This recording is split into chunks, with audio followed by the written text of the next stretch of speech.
I just saw Mandy in the chat say ready for a 2-hour pod, and I'd say that probably I'm like sounds ready to wear this as a hat. the Like Jill this wearing. is where my mental health is. Yeah, if you guys are listening to this rather via podcast, the day after those couple wild games on Sunday, Tessa is currently Guys. wearing her vintage Jill on her head, like as some sort of rallying. I don't know. What do you feel right now, Tessa? How are you? It's like a rallying cup, but it's not a cup. Okay, let me say this first. This live episode of Jocks and Jills is brought to you by SharkNinja, Shark Beauty, Shark Home, and Ninja Kitchen. SharkNinja rather is a proud founding partner of the PWHL and our presenting sponsor here at Jocks and Jills. Yeah, guys, that's pretty much the vibe today. Expect the vibe to be mixing up team names, mixing up games, mixing up who scored what goal. We're gonna try to get one of the 1,500 goal scorers on from Minnesota Toronto here in the next couple minutes, and we'll focus on Minnesota Toronto for the first part of this podcast, and we'll get on to whatever the hell that was in Laval, Quebec this afternoon. Let's start by saying this. Happy Mother's Day, Tessa. You watched a lot of hockey today. I know you like watching hockey. I don't know if you enjoyed like the full marathon that was today watching hockey, but it was the PWHL's gift to you. So look, happy Mother's Day. Thank you. In all I got seriousness, to sit with just my mom, no kids, quiet house, ordered in some Thai. That's had so a little nice. glass of wine. That's and so then nice. We didn't realize what we were in for. And then my mom went to go put Annie to bed and then came down. She's like, because after Ed came home with the kids, she's like, are they still going? I'm like, yeah. She's like, I don't know who I feel worse for, you or them. Like, it was so ridiculous. And you know what? I actually, happy Mother's Day to your mom, Debbie, as well. Shout out to my mom, Anna, as well. I miss her so much today. I can't even address it. But I actually had your mom in mind before we started this because I was planning to like put a little makeup on or something between the first and second game and walk my dog. And instead you guys are, I don't even know. Like we basically just threw ourselves on together and got on the air. So should we get into it, Tessa? Let's get into Toronto, Minnesota first. Like I said, what's fresh off the top of our domes? It started with 3 goals on 5 shots. It was like Minnesota was shot out of a cannon before Kristen Campbell could get herself set between the pipes. Yeah. By the way, Maddie Rooney was between the pipes again. No surprise because she did win the last game. After allowing this many in this one, I don't know if he's going to go with her again, but like I don't think it was. Do you call tonight a wash though? Like, are there some parts of tonight's? By the way, guys, the highest scoring game in PWHL history. 2 records broken today. The highest scoring game in PWHL history and the longest game in PWHL history. I mean, look, Keller, it seems like wild ones like that are ones that you just kind of have to wash your hands of and decide are outliers. 100%. Keller and I said like, we want this game, we want goals. Like we didn't mean this. Like we meant it. But like not like this. It got to a point where I was just like, what goals am I going to break down? How am I gathering these together? Wait, what are my thoughts? Okay, hold on. Is this going to overtime? What's happening? Cava on a breakaway, going for the hat trick. I'm like, like I couldn't write a word without someone scoring a goal. I'm not mad about it. I will say that. Like you said, 3 goals on 5 shots to start this game. It was kind of like, whoa. Like I literally leaned back, sat in the couch and like gave it a breath, and I'm not even playing. And I was like, I need to call a timeout here. Thank goodness Troy did.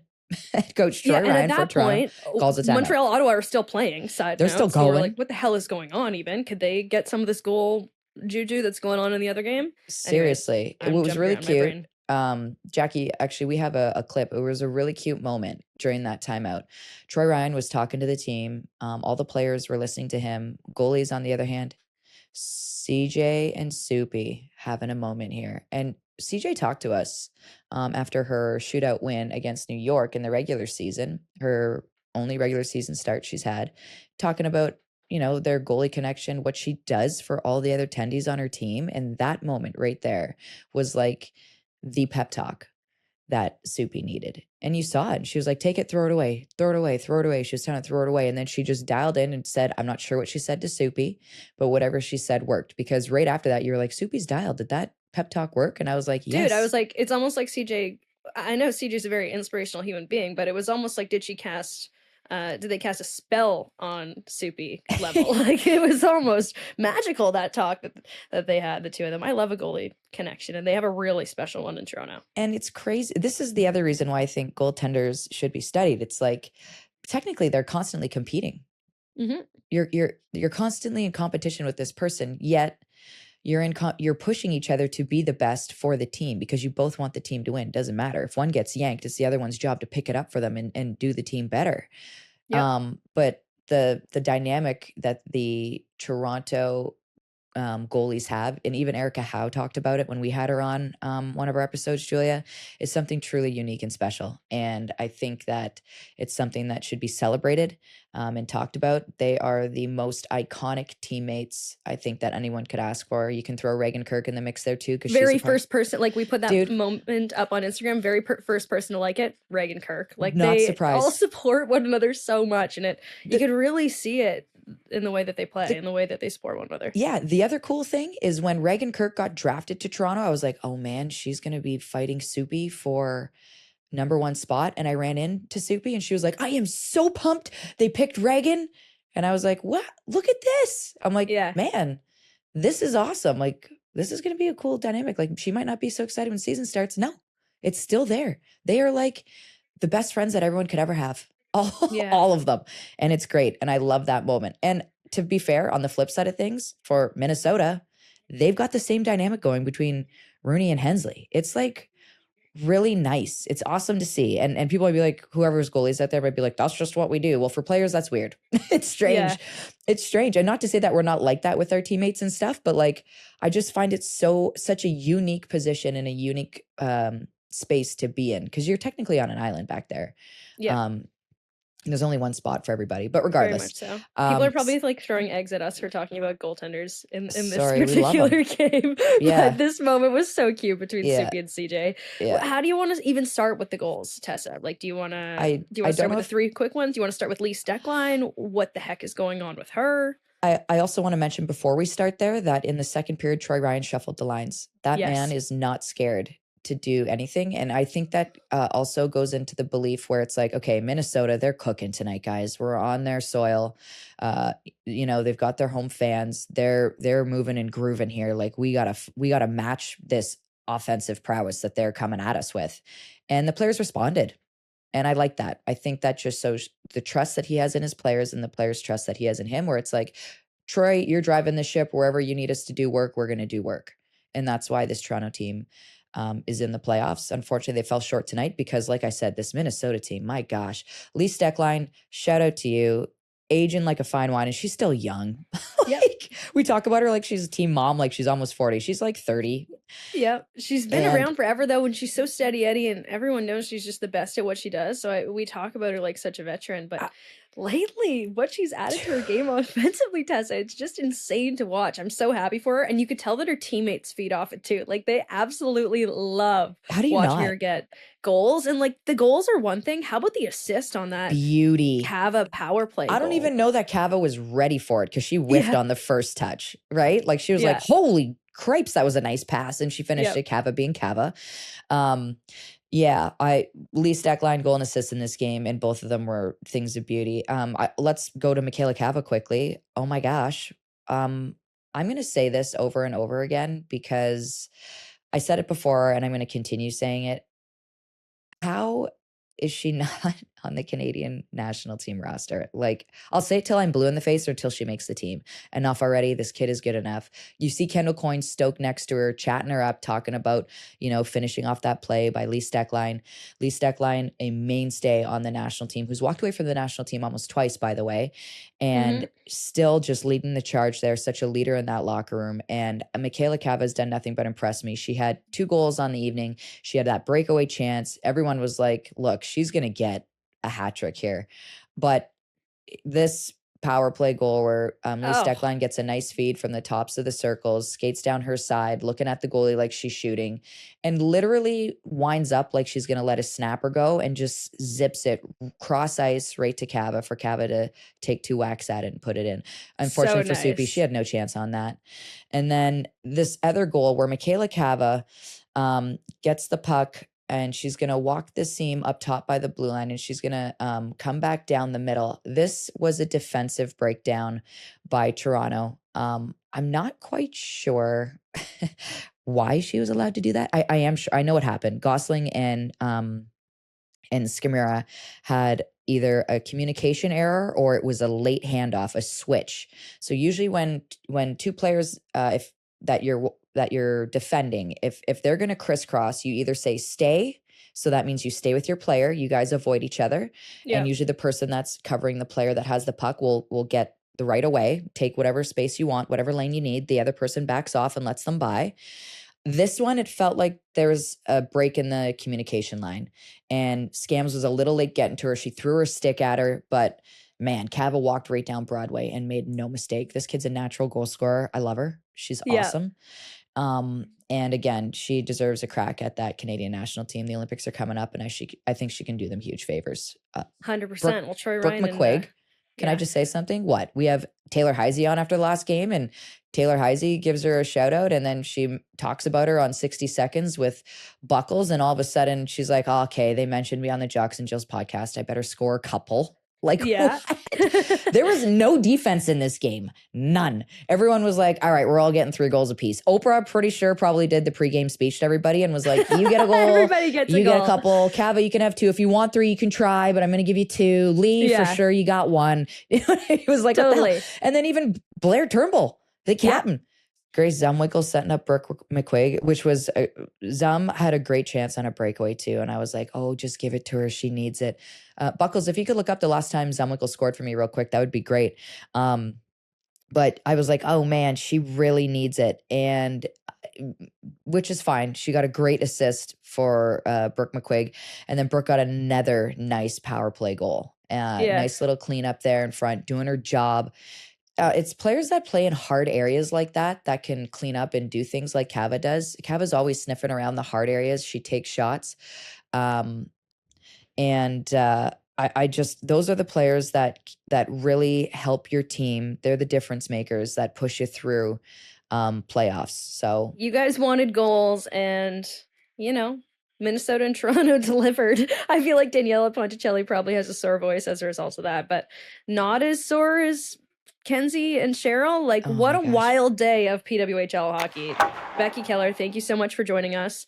Were you expecting to call the highest scoring game in PWHL history today? Especially after it comes on the heels of the longest game in PWHL history this afternoon? Like, first is it a full moon?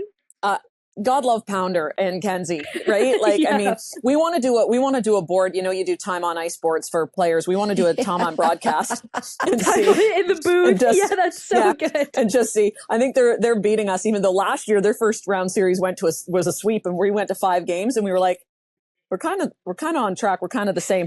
My teammate and rinkside reporter brought us up popcorn after that game, though. So nice. Oh, nice. Rob Pizzo, he's the man. Pizzo, legend. Yeah. So was I expecting the highest goal scoring game ever?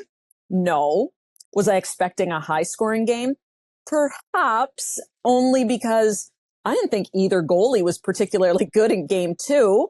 So I'm not shocked that there were a lot of goals. And didn't disappoint. Did you catch the moment between CJ and Soupy there during the timeout? I did. And how, like, did you like the way Soupy bounced back after that? Yeah, for sure. I think CJ is like the absolute perfect backup goaltender for that role to be able to talk to her. And you could see her give her a little pat, like, you're good, you're okay. Did she put a little baking powder, not baking powder, a little powder, what did you call it, baby powder? In her blocker, and a few, kind of weird goalie things that goalies do. And I'm like, sweet, get her back on track. And listen, it's a 5-game series. So they're still, for Toronto, they're still fine. But for both teams, if you get some goaltending, you're going to need it in game 4. Yeah. Are you guys looking at goaltending more, or as defenders, are you guys looking more at leaky D in this game? Oh, both. A little bit of both. They play off each other. Yeah.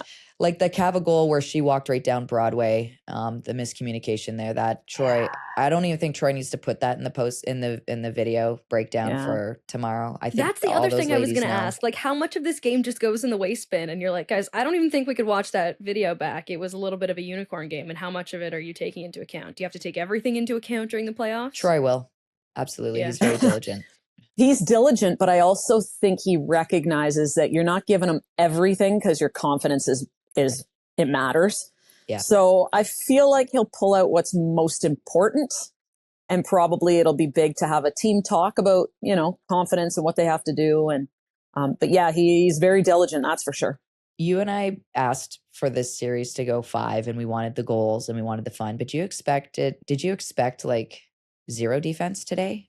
Like, I was like, guys, what are we doing? No, I didn't. I did not expect that because again, goaltenders are struggling. So sometimes you tighten up. Yeah. Right. Wasn't the case. This was run and gun. Absolutely. And it's funny because before every single game I did this season with Danielle, I'd be like, hey, I want 6-5. And she laughs and she's like, as if that.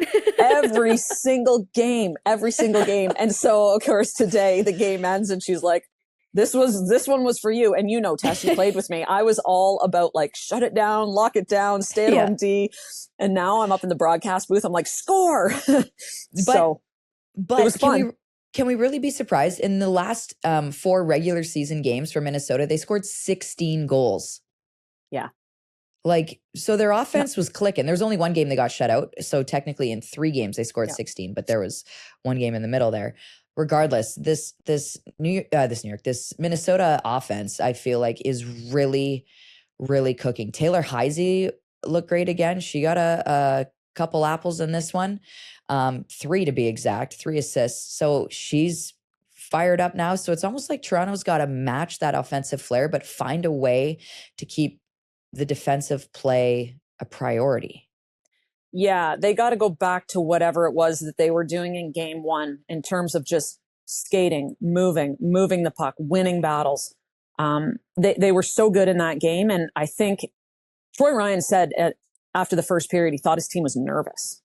So, finding a way past that too, right? He said, I'd rather lose because we got beat than that he felt like they, were kind of beating themselves at that point in time. Mm-hmm. Do you think, so game 1, game 2, both teams were flying, skating hard, lots of hits, good forechecks. Do you think this game was kind of a result of fatigue from those two? Plus, because they both traveled. Yeah, they did. Now their travel was a little better than it could have been in terms of they shared a charter, right? So I also heard a hilarious quote in the broadcast from Ken Klee, the winning team from game 2, got to sit at the front of the plane. So Minnesota got to sit at the front. Yeah. Now, can I tell Becky, you? I cut you off there. Yeah. No, can I tell you? We asked Troy Ryan about that. He goes, I don't know anything about that. So I don't know if it was a side bet that he didn't know about, if they made that up because, hey, it sounds good in the room and get your team pumped up. We won the front of the plane. Who knows if that was real. Hilarious. I'll tell Becky. you what, I know one thing for sure, which was me, Daniela, and Rob were the dividing line between the two teams. So we're like, this could get fun, right? If something were to happen, but it was pretty quiet. It was so quiet. I didn't even want to talk. Because everyone was, hello. My friends eating popcorn. Danielle and Rob just popped in the background with Becky. If you're listening to the podcast right now. Yeah. It's so funny. We have a long walk across the road to the Courtyard Marriott. So too funny. Got a good bar there. I know. Yeah. I know. We had some fun here at the finals last year. Yeah. We did. Okay, we got to get you across the street to the Marriott, Becky. So what are we expecting? Yes. 3 games comes really fast in these 5-game series. We've talked about the goaltending for a couple games now. Is it fair to put CJ in the position where she has to start in a must-win game? Will Minnesota look to change their goaltender? What kind of adjustments are we expecting here in a must-win game for Toronto? If Troy was willing to put CJ in, he would have done it in the first period.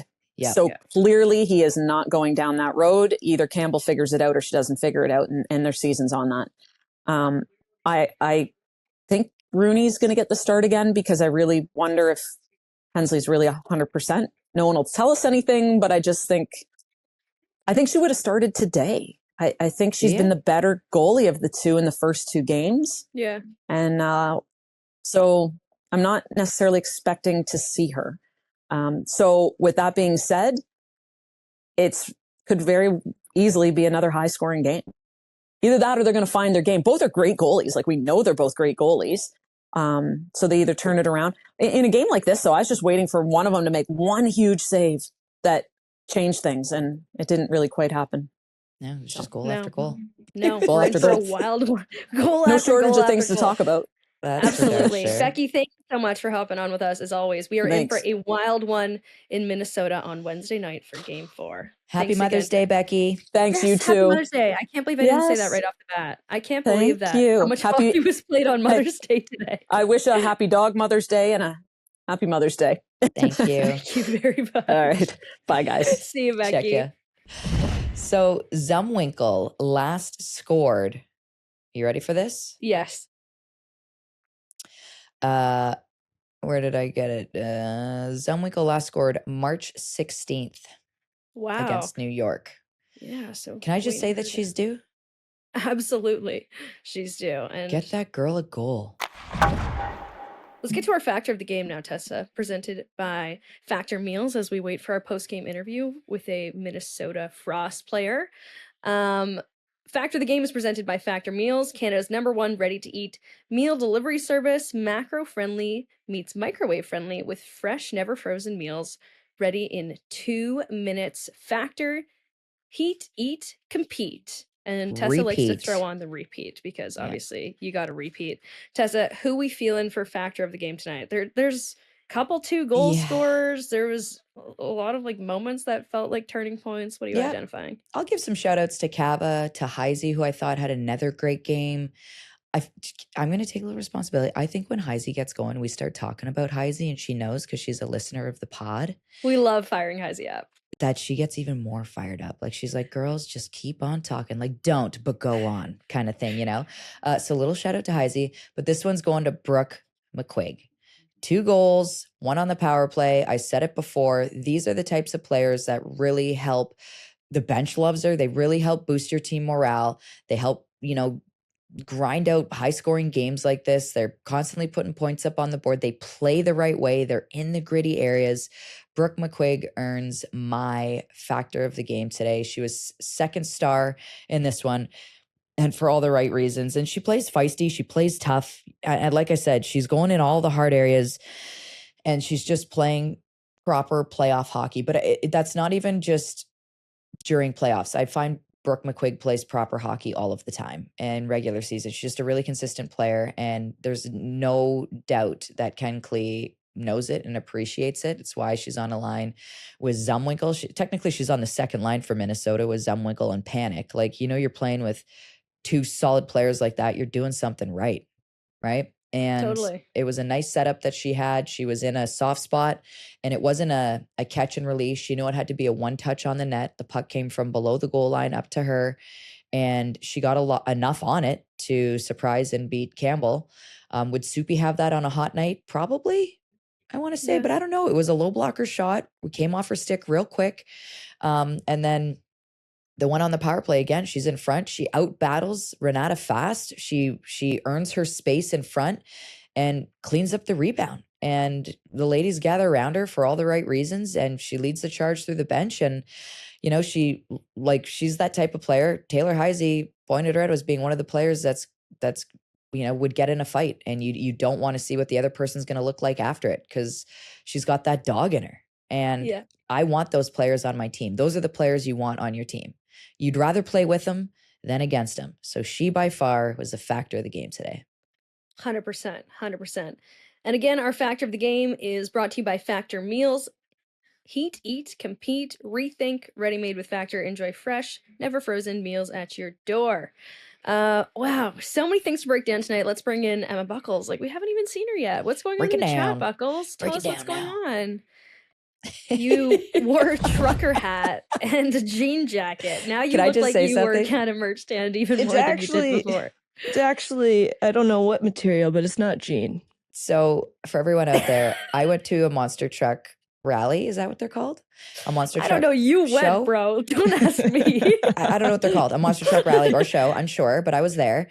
And an event.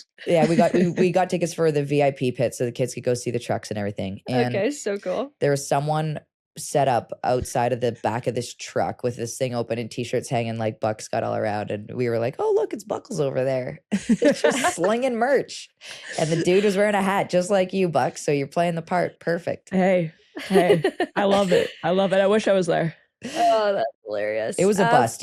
I was unimpressed. I really actually like the guys that sell off-brand merch that hang around concert venues like 2 hours before and after concerts. That actually might be Buckles' thing. She's not the official merch vendor. She's the guy that prints their own and then stands outside the concert venue. Guys, I'm going to start jumping on it. I'm going to be starting making merch all over the map from different quotes, from different comments from our chat. The best ones will be printed out on merch. For the day?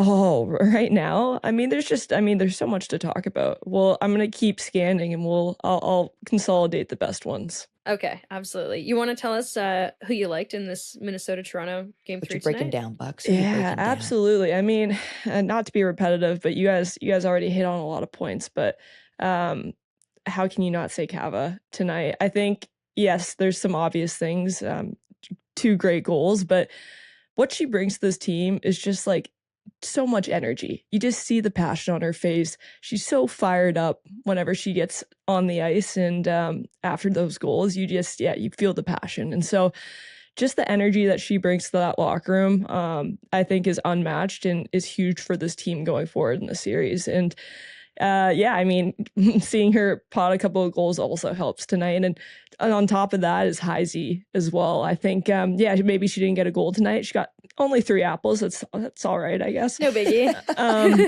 Casual day. But she's just so fun to watch. Like Yeah. the behind the back passes, the no looks. Like tonight, I was sitting there just like how'd she know? How did she know that person was there? But as I'm talking about them, Cava is in the lobby. So let's forget. I'm so excited. Michela Cava on the Jocks and Jills podcast. We've had her on before, but I wasn't there. So this makes my life complete. And we're having her on after she got 2 absolute rips in a playoff game tonight. Michela, how are you? Thanks for coming on with us. Thanks, girls. Thanks for having me. Tell us what the energy was like going back to Minnesota tonight and getting to play in front of your home crowd finally. I know Taylor was pumped when we talked to her last game about going home. Yeah, I think the road trip got to be a little long. I think it was a good stretch, and obviously nice to come back and do some laundry and sleep in your own bed. I definitely think that was a little bit of a motivation for us today, and you could see the spark in all the girls just to have a little rest and recovery and see their family and friends and dogs and everything that makes us happy. So, and your red truck. Yes, and my red truck. You're right. I have it here today. You're actually a dog whisperer, side note. Like in the video where all the dogs came to the rink on your last regular season practice, it seemed like you were the dog whisperer of the team. Oh, I'm literally obsessed with dogs. So every time I see one, I gotta stop and say hi to it. So right. Fair. That makes sense. And my dog's here right now too, so that makes me happy. Yeah. My dad brought him for me. Okay. We'd love them to make an appearance. What's your dog's name again? Matt Sundin, right? Yeah, Matt Sundin, exactly. Yeah, nailed it. Talk to us about those couple of goals you scored tonight, man. I want to talk about the first one, which I just put throwing up emojis on Instagram when I posted. Talk to us about the confidence of walking down Main Street there and just absolutely schmangling half of Toronto's team. Does anything go through your mind there, Michela? Were you weirded out? Were you like, what's happening? I was in shock. I was in total shock. I was up at the blue line between the 2D, and I was uncomfortable. I didn't want to be up there. And we've showed a couple of times some clips to try and get the shot through in between the 2D there and have people in front. And then I kind of just noticed that nobody was coming to me, and I just kept going and had more space all the way to the net, and saw Taylor and Kendall in front and thought to get it on net just with the traffic. And I was pretty pumped that it went in. But I said to the girls during the second intermission, I felt like I had too many chances to score that period. And I was like, I need to go out and score a goal, because I was just not happy with myself and not happy with my performance. So I'll take that one. Yeah, I'd say. Was there a moment where you're like, did they blow the whistle? Was I the only one that didn't hear the whistle here? Because that's happened to me before. Yeah, I went back to the bench and the girls were like, what happened? I was like, I don't know. I'm wondering the same thing, but I'm pretty here for it. So nice. We talked about this with Taylor too after last game, but Michela, what's it like to see Lee Steckline putting up points at the pace she's doing it right now? It's unbelievable. It's unreal. The goal tonight and then the assist on the power play goal. It's just unreal to watch. Your power play goal. Yeah, were you ready for that? Were you ready for that zip across? Yeah, that's my favorite spot on rebound. So honestly, I thought it wasn't going to go in. I thought I was going to miss it, but those ones are always tough for me. I feel like you either never know if you should one time it, hit it hard, or just direct it into the net. So I definitely was a little a little unsure of what the play was there. And she gave me one maybe like a month ago and truly robbed me backdoor. So it was a little one that stung, but happy to get that one tucked away. But yeah, Lee is unreal. She is a huge leader for our team, keeps us calm and poised, and it's great to see her score some goals. And obviously you knew she could always do it, but I just feel like she's playing with another level of confidence since obviously going back to Worlds. And yeah, she's a huge leader on our team, and it's pretty fun to be a part of. So. And can we talk a little bit about your second line, Brooke McQuaig, Kelly Panic, Grace Zumwinkle? Brooke McQuaig just scoring 2 herself this evening. What does she do for your team? What's she like in the locker room? It seems like she's the type of lady that gets the team fired up. She's actually like pretty quiet, but Is she? She's quiet, but she's awesome. Like, she's just there to have a good time. She's always smiling and laughing, but yeah, you got to kind of get her going. And she's pretty funny. Yeah. She's a great teammate and she's really fun to be around. But yeah, her on ice play is incredible. And she's so good in front of the net with her stick. She's so strong on the puck, and I love when she gets a little feisty and throws the girls around. She's definitely someone you'd want on your line. She's so strong and so tough, and she gets a little mean side to her, and you definitely want her on your team. So yeah, we're seeing the mean side a little bit in this series. Yeah, I love it. I want you to confirm. Malte and Heise. I want you to confirm or deny the front of the plane bet that took place. Was that a real thing? Like, winners got the front of the plane? I have no idea. That's what we heard after the game, but I actually don't know who made the bet, or if it was a bet, or if we were just splitting up the plane anyway. So I don't know. Right. Yeah, that's I don't remember how it was last year. So okay, the other battle I wanted to ask you about is the one going on between Renata and Kendall Coyne. Like, just 2 of the great vets in the league, 2 of the fastest players in the league, and they just go head to head all night long. Like, what's it like seeing that battle? Yeah, I think so much respect for both of them. It's awesome to watch fast. Obviously, it'd be nice to be on the same team as her, so you didn't have to play against her, but she's amazing. We always have to get up on her and not let her skate the puck. That's obviously one of our big goals as a team, is to not let her start wheeling with it, because it's pretty dangerous when she does. But she's super tough to play against, and it's quite awesome to watch Kendall and Fast go in a race for the puck. And obviously it's a hard battle out there, and it's pretty cool to watch them. Yeah. Well, I think we're going to probably have to get some t-shirts made that say Cava is lava. I don't know if you saw that sign out there. Yeah, I ended up didn't even see giving that. a puck away after that. I saw it like 2 minutes left in the third behind the net, and I was like, oh, that's an awesome sign. So yeah. Dude, I'm like, I'm not used to having fans and signs in the stands. I'm like, oh, this is awesome. Oh my God, you deserve it all, girl. Yeah, it's amazing to watch. Top line, and you're producing, please. Like, you are a star in this league, and you're playing like it and producing right when your team needs it. A high-scoring 7-5 game, which is insanity. I'm not sure if you guys expect to keep that kind of pace moving forward. I mean, we'd love to score 7 goals, but 5 goals against, that hopefully won't happen again. But you never know. I think we just need to clean up our D zone a little bit and eliminate them getting as many chances from the point. Obviously, there was a few tip shots, and we usually don't try to let the D shoot that much. So I think we just need to clean it up a little bit and try not to let them get 5 goals next game. So yeah. What's your mentality going into an elimination game when you know you can knock off Toronto? You guys did it a couple times last year, better than anybody else in the league, and it added, I guess, technically. I think we just need to focus on, it's just one more game, right? I know we said that a bunch last year, but we just need to do what we know, like, out there, and keep it simple, try to get pucks deep on them. And I mean, we're a fast team, physical team, but I think we just got to try and focus on the next game and not really think that we could get to the next round. I think that's like the worst thing we could possibly think of. So I think the team's going to enjoy this win and then get back to work on Tuesday. So love it. Okay, Michela, let's end like this. Do you want to send your mom a happy Mother's Day? Do we want to shout out the city of Thunder Bay? Like, I'll give you the floor before you hop off. Yeah, I think her and my grandma are watching, and they sent me a really cute picture. So I'll say a happy Mother's Day to both of them. And obviously, huge shout out to Thunder Bay. Can't wait to go back. And my nephew turns 1 soon, so I'm really excited to see him. Oh, so fun. We'll be marinating by Lake Superior soon. I can't wait. Yes, let's go. We could go to with the Walter Cup, maybe? Absolutely. That'd be awesome. I'll vlog the day if it comes back again, okay? Thank you All so right. much, Michela. Appreciate Sweet. you. Thank you. What a There she legend. is. Michela Cava. What a game tonight. Huge win for the Minnesota Frost.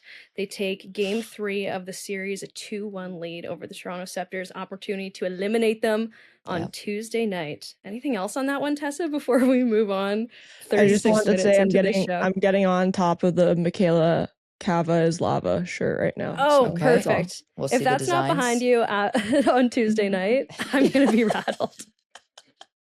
So get to 5-second t-shirts on Queen Street and make that happen, please. Okay, anything else, Tessa, on Toronto, Minnesota? Move on, because we've got a marathon. Please, we have a lot to talk about. Before we get to that next game, let's talk about something that we absolutely love, and it's something that Kenzie and Cheryl should have been ordering to the booth tonight. Pizza has extended our beloved free delivery promotion into the playoffs. That includes all home and away playoff games for the Scepters, Victoire, and Ottawa Charge, which means, yes, every single semifinal game of the 2025 PWHL playoffs. Enter promo code PWHLDEL for online and app orders at checkout, minimum $20 spend on game nights. Take advantage of that promo, guys. Seriously, order yourself some pizza. It's not even 9:30 Eastern time. You could still order pizza. It's still a game night. I'm not here to judge you. And you can eat your feelings after those 2 games. Trust me, I will not judge. I am right there with you. Yeah, honestly, if Montreal had lost this game, there might have been more pizza and poutine consumed than any other single day in the history of that city or in like emotional sports. Do you want to know what I want to know? Tell me. So for people that didn't watch that game, it went to 4 periods of overtime before it ended. For people who have a life and didn't sit down on the couch at 2:00 and not get up until, I still haven't gotten up, actually. I just moved from the couch to my office chair. We're working on our flat butt. I know they stopped serving concessions and like beer and everything in the 3rd period because they assume the game is going to end in the 3rd period. Yeah. When it gets to 4, like, don't you have to sell water just for safety reasons? Like, for people They to must have been doing stuff like that. Kelly Gregg was doing some great reporting showing not stuff with the fans so much, but she was showing how Montreal's trainers were taping mustard packs to the bench. There's pickle juice flying around. This game was a marathoner. This game, too, between Ottawa and Montreal, I can't even remember. Buck might be able to jump in. Did anybody say overtime for someone? I think someone said overtime. Montreal in overtime. Was it you, Buck? No, I just said Montreal. Did I specify overtime? I did say Minnesota. I think I I'm going to be honest. I called both of them again, you guys. Oh, you did. I'm checking. Because I think, Tess, you went Montreal regulation. I went Ottawa OT, and you went Montreal OT. I said Montreal in regulation. You're right. Yeah, I don't Big think buck hunting. Has anyone ever called you that? Big buck hunting? I love that game. I love that game, too. I've literally never heard of that in my life. You have not played an arcade game. Please, haven't you ever been in a crappy like bar brutal arcade? In a small That's where town I saw all my made merch. of wood? That's where, what are you talking about? Spent most of my time there. I think the only place they have big buck hunters in places like Submarine Thunder Bay. And you gotta wait in line to play. Exposed ourselves. No, that's a fun game. If you bring a hockey team into like one of those bars, I'm gonna start naming Thunder Bay bars because that's the only place that I know. It's like Dirty Penguin here in Toronto. The Dirty Penguin. It's like above Canlan Ice Sports. Oh. Yeah. I've seen it there, actually. It's like Pucks at 16 Mile. Oh, okay. Yeah. Maybe they got a big buck hunter in there. Okay, we're avoiding talking about this game because we don't actually remember what happened in it in the regular 60 minutes of this game. We do. Montreal was up 2-0 for the majority of this game. Yes. Tell me about the majority of that game. Try to make it brief because we got a whole 2.5 game to talk about afterwards. I know. So we'll get through this one quick because there really wasn't a lot of meat in this game. To be fair, and I'm just going to be honest about both of these series, the Montreal-Minnesota series looks like the Walter Cup final to me right now in comparison to this Ottawa-Montreal game. Yeah, series, excuse me. However, that doesn't matter. This is semifinals. This is what it is. I felt like Montreal's offense was at the beginning of this game cruising properly. I love the fact that Kristen O'Neill got going.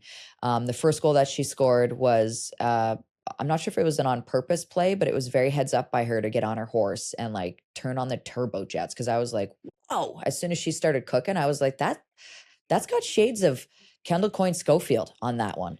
She's been speedy since I remember playing against her like all minor hockey, and she's had those jets. We just haven't seen them in a while, to be honest. You know what? This is something that I've been thinking about a lot with Montreal. I remember I said I wasn't worried about their 5-5 if their power play was going, whatever. Yeah. That's neither here nor there.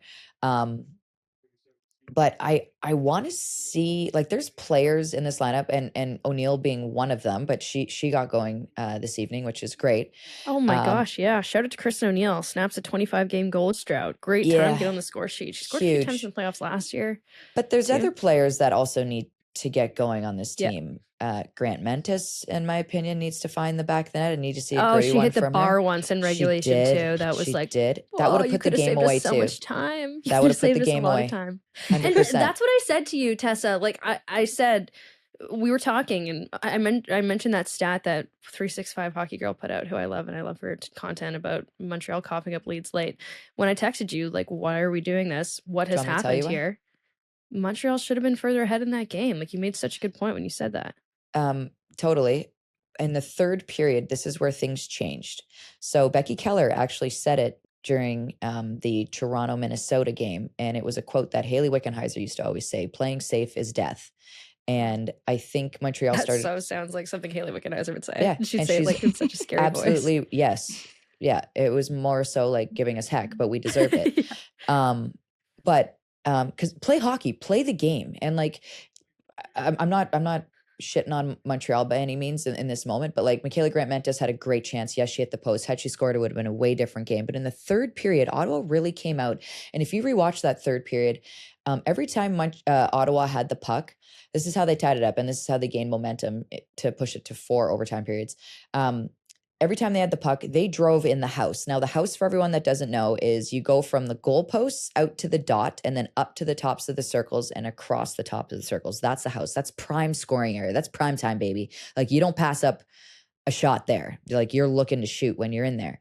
And that's like grade A chances, grade A scoring chances when you get in there. And Ottawa kept bringing it in the house. Everything was in the house. Everything was shot first mentality. You can see them slowly chipping away at the bit. And for Montreal, it was very outskirts. It was the dots and outside to the boards. Everything, they were looking for a nice cross ice pass. Everything was a little too soft and a little too safe for me. And they just kind of allowed Ottawa to be like, no, we're coming. And then sure enough, Brianne Jenner, I texted it in the chat.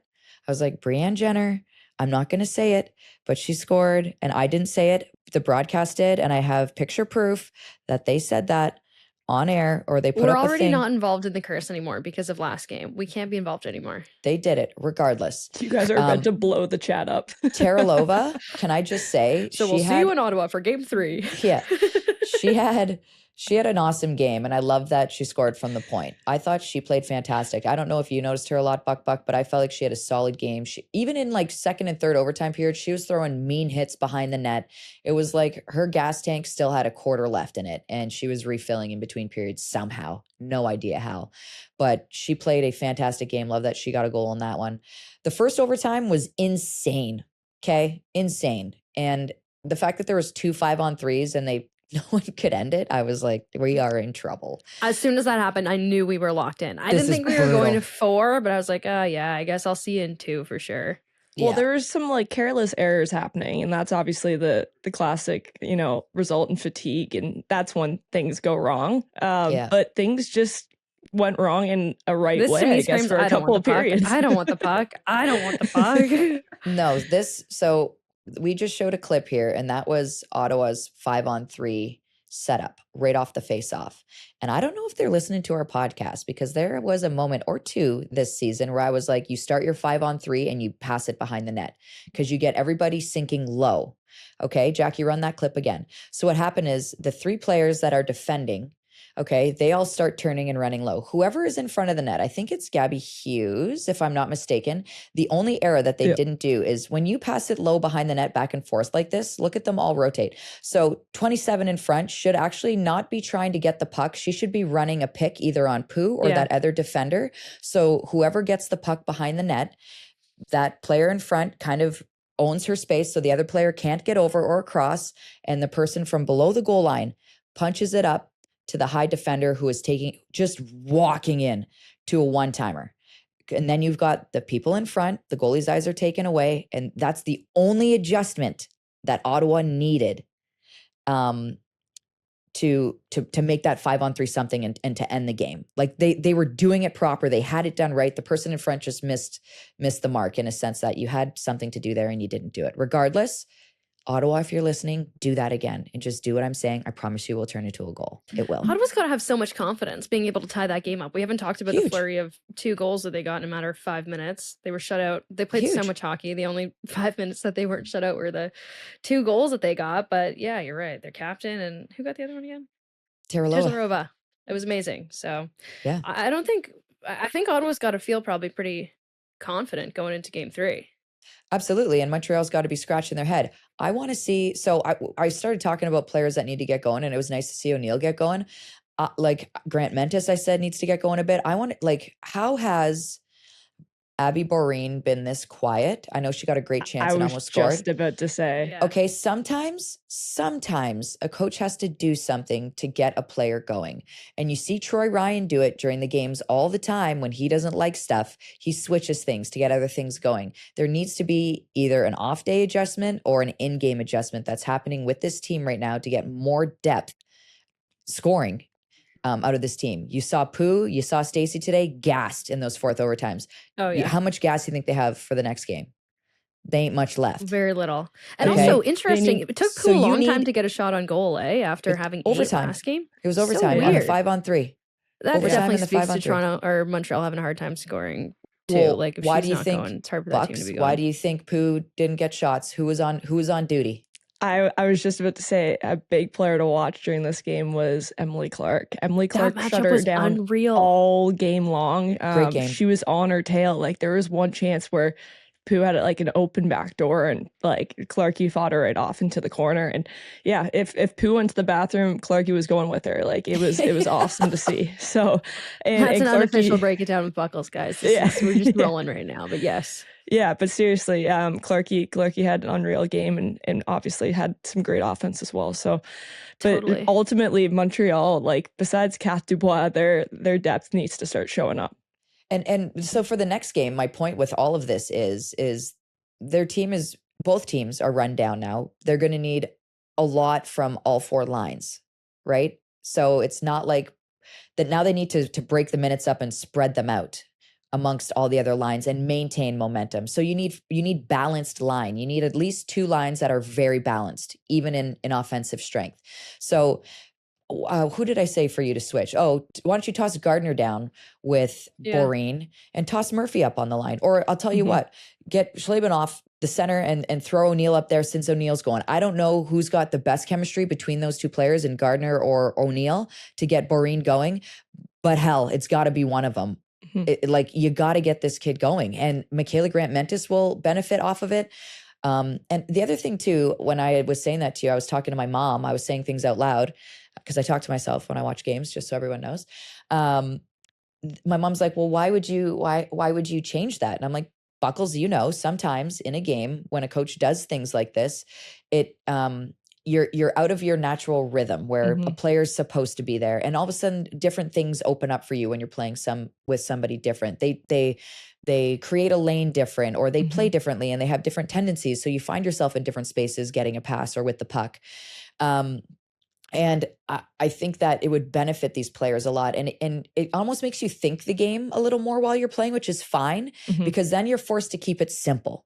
Absolutely. And I think that's what they're gonna have to do, is just keep it simple to like, okay, I have this puck. I really don't know. I know Boreen's kind of going to that. I'm just gonna take it to the house. I'm gonna shoot. Boreen's gonna crash and get the rebound. Whatever. It's gonna be they need something like this. And I know they came out successful tonight and that was great, but this game should have been put to bed way before overtime. They just need to start building more confidence within the second and third line here. Like you're saying, Tessa, shake some stuff up and good will come of it, because obviously that first line has been heavy and true throughout the series so far. And that first line's still going to be that. It doesn't matter who you put there. You have players that can totally play with these players. Do you know what I mean? And like, it's almost like playing with Sid or McDavid. Like your level automatically gets boosted just automatically. Yeah. So I don't know. I don't think it's a knock on anybody to do something like this. I think it's a coach simply asking their team bucks to, all right, I'm just shaking things up. I'm going to ask you guys to just perform with whoever I'm putting you with. I don't want to hear a complaint. I don't want to hear anything. I just want to see you guys playing hard hockey. Hard, like they were playing, I don't want to say desperate hockey that with urgency at first, and then it tapered off and it felt like they started playing a bit safe.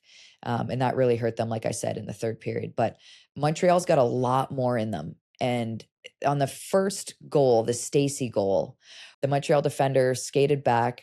There was a beautiful reverse. And it was a nice play, pass up on the wall. Pwhl, I think, dished it to someone on the wall. And then they fed Stacey right up the middle. It was just smooth as butter. Gorgeous. It was glorious. This is how coaches draw things up on the board, and they executed it to perfection.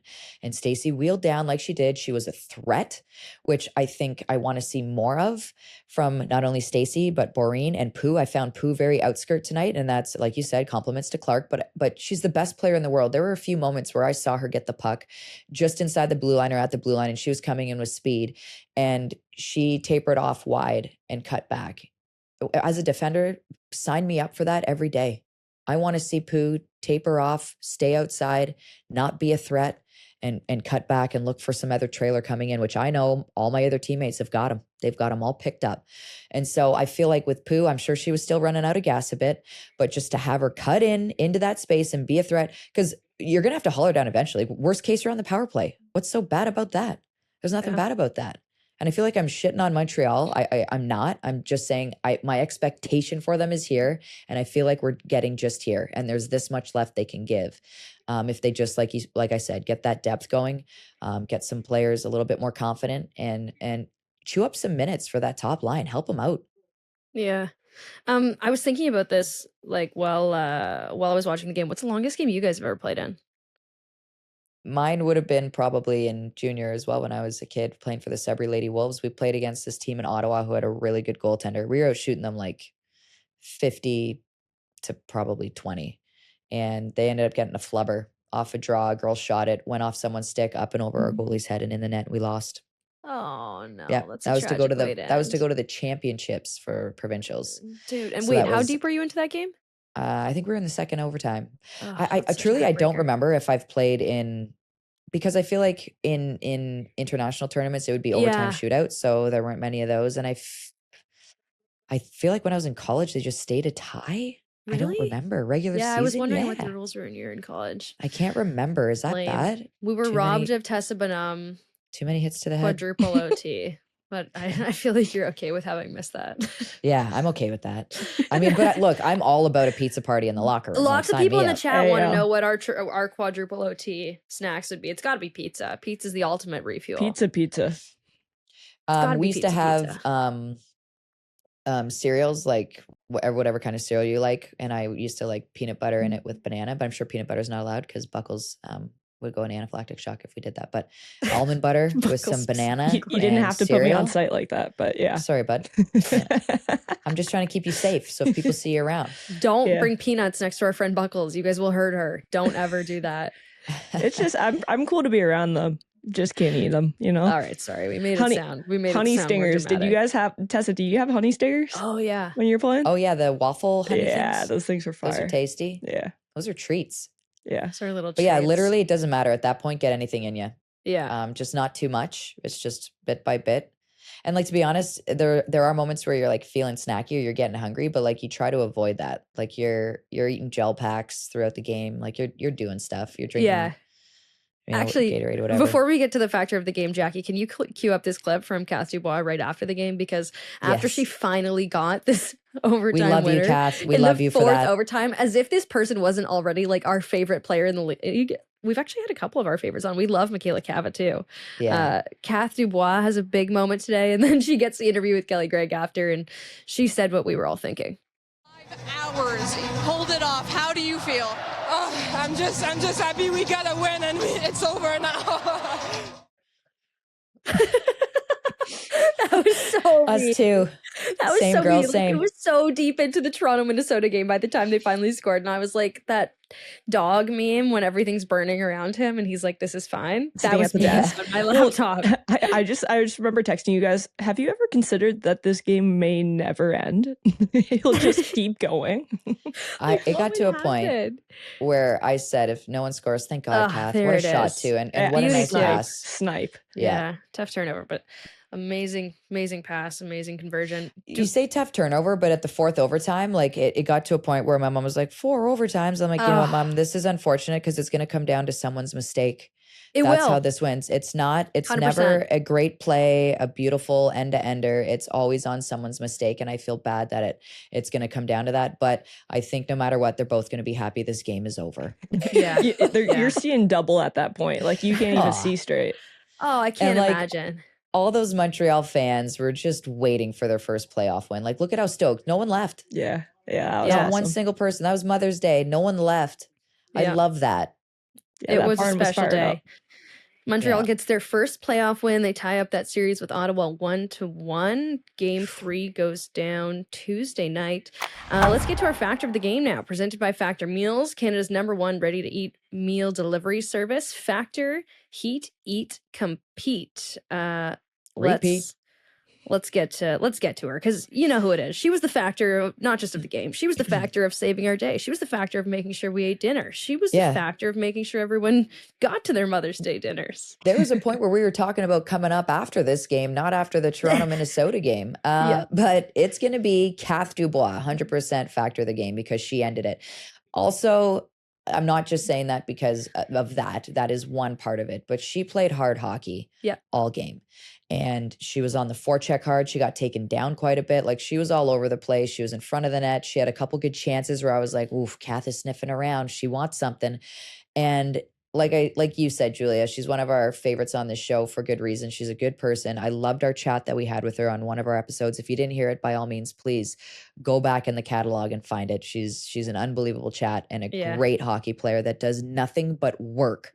She wants nothing more than to play in this league and to be a professional hockey player and have the opportunity to score big goals like that. And that's what she works hard for, and it's paying dividends. So if your kid is one of those players that's a hardworking player, introduce them to Kath Dubois because that is their new role model. She's everything that you want your kid to be. She's well-spoken, she's polite, she's hardworking, and she's a great teammate. And she pulls through for her team when they need her. So Kath Dubois, you are my factor of the game. Yep. Thank you so much, Kath Dubois. You send everybody home. You send everybody to Mother's Day dinner. Such an awesome person on and off the ice to cheer for. Gets the quadruple OT winner to win the game for Montreal. Their first playoff victory today. That again was our factor of the game, brought to you by Factor Meals. Heat, eat, compete. From fridge to fork in 2 minutes. Enjoy fresh, never frozen meals delivered weekly from Canada's #1 ready-to-eat meal delivery service. Okay, so we've made it through the absolute marathon of hockey that we experienced today. And now we start to look ahead. A little data reset tomorrow on Monday, and then game 3 in the Montreal-Ottawa series will go down Tuesday night. What are we expecting from that one? Montreal with the opportunity. Well, now it's actually like a new series. It's all tied up at 1 apiece. Where do they go from here? I don't know. Best of 3 now. Yeah. What are we expecting Tuesday night in Ottawa? In Ottawa, man, I'm so excited to see a playoff game in Ottawa. I just like TD place had a is gonna be, self-realization as I said that out loud. Okay, I've been seeing this one business on TikTok too. It's like pedal pushers pump in Ottawa or something like that. It's one of those fun like pedal bike parties, and they're doing like a ride to the game and drinking on the field before the game. Pub. Like Ottawa. Sorry, Buckle, say that again. A pedal pub. Yeah. Like, yeah. Julia. You drink and you pedal, and it sounds amazing. My friends wanted to do it in Nashville, and then we didn't make our reservation, so I've never actually experienced it. We did it in Florida, and I'm sorry, Florida. We, believe it or not, we terrorized Florida.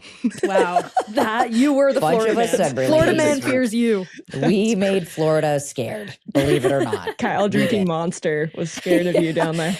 Legit, we're like, let us stay on. Is there enough seats for us on the next ride? They were like, please go home. Go away. That's so funny. Anyways, there's one of those going to the Ottawa game. Like, I think it's going to be so, like, the playoff atmosphere in Ottawa is going to be unreal. Maybe playoff kazoos. Like, we were hoping playoff kazoos would be a thing. What are we expecting Tuesday night in Ottawa? Bucky's, I'm expecting structural damage due to sound at TD Place. That's what I'm expecting. It's going to be that place is already falling apart, but yeah. Don't even care that it's a Tuesday night. Ottawa does not give a poo. No chance. They don't care. It's going to be another close game. I expect the goaltenders to play as great as they always have. And I don't expect 4 overtimes. I do not. I expect Montreal to come out with a bit more confidence now that they finally got that monkey off of their back and got their win. And I expect Ottawa to come out flying. The hardest thing about playing in a venue, and this is their first playoff game, so it's going to be raucous, right? And we actually, leading up to the Vancouver Olympics, we did a lot of training on this, and it's getting to know where your energy spectrum is, like where your excitement level is. And you don't want to be a 10. You got to keep it somewhere between like a 7 and an 8. 6 to 8 anywhere is great. You really got to dial in and focus, because that's where your peak performance is. For them, I don't want this moment to, like, they're going to come up flying. It's going to be heavy forecheck and all of that, but then like draw back, you use that energy, that crowd when you need it, but dial in and play your game. And I want them to be able to use it for the full 60. I don't want it to tire them out, to be something that drains them, right? Fans can be something that will carry you through, but if you use it too much to your excitement or your energy levels in the beginning, you really peter off at the end. And, we've seen Ottawa sometimes fall off and not play a full 60, but I truly doubt in my core, I don't think that's going to happen in this game, first playoff game that they're having in Ottawa. This is going to be an Ottawa win. That's my prediction. I'm in on Ottawa too. I think I'm going with an Ottawa win in game 3 at home. It's hard to bet against them. Do you want to know why else we all believe this? Because me and you are going, surprise! Yeah. No, because Montreal's run down. Their top line's run down. Ambrose basically played an entire game. I know everybody played a lot of minutes, but I feel like the minutes were divvied up. I'd have to look. I'm talking out of my You know what? Ashley behind McClellan right now. actually sent us some numbers. You're right. She did send us some minutes. You guys want to hear some crazy like numbers? That top line is going to be run down a little too much. But go on. Tell me all of the numbers, Julia. Here's some wackadoodle time ones. Jocelyn Larocque, 56:01. Joss is used to that, but go on. Aaron Ambrose, 58:09. That top line on Montreal, Marie-Philippe Pinay, 46:43. Laura Stacey, 46:47. That's where it tops out. Gardner played 41:40. Ottawa's top line was right around there too, but not quite there. Gabby Hughes played 42:48, and that was the most among forwards. Oh, so the timings were pretty much even throughout all 3 lines, top 3 lines. Everyone just played a LaBelle lot. played 26. So they, you know what? Montreal's got 1 extra player that played more minutes than on Ottawa on the forward end. And Michaela Grant-Mentis played 17 plus. That's quite a bit. So yeah, I don't know. I could be very wrong. But I still think Ottawa wins at home. Yeah. Well, first playoff game. Charge Avenue, baby. Charge me up. Yeah. Minnesota, Toronto. Oh, I guess we don't have to look ahead to that one, guys. Ignore me. We're going to talk right after that game. So don't worry. We'll get to tee up Minnesota, Toronto on Wednesday night all together as a group. Thank you guys so much for hanging in here. I see lots of you guys are still here, and it was a wild day of hockey, so I imagine you all wanted to stay and talk with us. I'm going to look through the chat for some questions right now if you guys have any before Tess and I hop off here. Like, many people just like to comment on our idiocracy and stuff. I feel like it's great. Ambrose played less today than in the 3rd overtime game last year. Pretty crazy. Someone commented. Yeah, definitely. Wow. So last year, they rode her hard last year. They got Caleb Barnes now to chew off some of the minutes for Ambrose. Ambrose has been very vocal about how thankful she is to have Caleb Barnes as a teammate. No doubt. Caleb Barnes, seriously, I thought, also had a good game. She took a big hit in the first period at the end of the first. It was like a collision. There were actually a few big hits in that Montreal. I hope she's okay. She's tough, man. That kid takes some hits and she just gets up and keeps on going. Yeah. Big fan. Big fan of Caleb Barnes. Here's a good question from Kelly Robertson. Do we think Debbie is 100%? the thing is, like, we all started that game, and I thought Cheryl Pounder did some really good analysis after the first period of analyzing how she didn't think Anne-Renee Desbiens looked really comfortable between the pipes. Yeah. But then we say that, and we sit here at our desks with my butt in my chair, and Desbiens plays another, like, game and a half of hockey and Yeah. lets in 2 goals, so it's hard to question her. Yeah, it looked unorthodox, and it didn't look like Debbie's style. I think that's where everyone's kind of going like, "Huh." But I will say she was a little shaky off the start. It was just like because she fell. Remember, she caught that rut and fell awkward, and it was like, "Is she okay?" There was a moment there. There was like awkward saves. She came out to play the puck, and I was like, "What is going on?" Yeah. And that could just be nerves, and now she's got the confidence because she did win that game, and that was a hard game. But the ice could be soft. It's that time of year where the weather's changing, and ice people have to adjust. So who's to know? But I will say this: it's really hard to say that it's rare that I'll ever say I think Debbie's gonna have a bad game. Like she's always keeping her team in it and doing her thing no matter what. She just finds a way. So that's what makes her great. That's why she's arguably the best in the world and one of the best in the world. And she's going toe to toe with another kid who's trying to steal the throne, and Gwyneth Phillips, who also had herself one hell of a game today. Oh yeah, we talk about her so much on this pod, Tessa, but still not enough. She was excellent tonight. Gabby Hughes too. I got to give Gabby Hughes Yeah. a shout out. Gabby Hughes has been fantastic. She's been a nightmare in the dot for Pwhl. She was last game. I think Pwhl kind of got a handle on things today, but Gabby has been playing fantastic as well. So just doing little things right to help keep her team chugging in the right direction and not putting them in the bad spot. And she was mucking it up in front. She was getting feisty. Yeah. So was LaRock. Yeah, absolutely. Well, these two teams are very familiar. I love how physical their games get. Like I said, I honestly thought there was quite a few big hits that went underrated. I'm going to go back and look because I feel like there was a lot of collisions tonight between Montreal and Ottawa. Yeah, there were.